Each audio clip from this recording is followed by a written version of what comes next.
আমি যদি মনে করি এখন আমি বাংলাদেশ থেকে রিটায়ারমেন্ট নিব, probably it will be too late, এবং probably it won't be a good idea and won't be a good decision for me and for the team.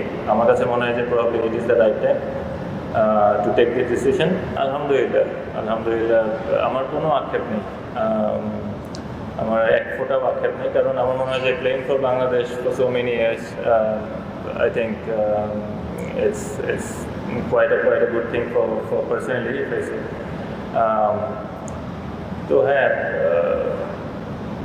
আমি যতটুকু খেলেছি T20 ফর্ম্যাটে, আমি প্রবলি 2007 আমার ডেবু হয়েছিল, this is 2024, so it's been 17 years.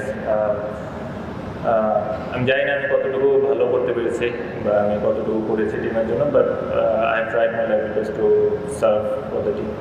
Bashundhara টিস্যুতে ছাড়ের ছড়াছড়ি। বসুন্ধরা টিস্যু নিয়ে এলো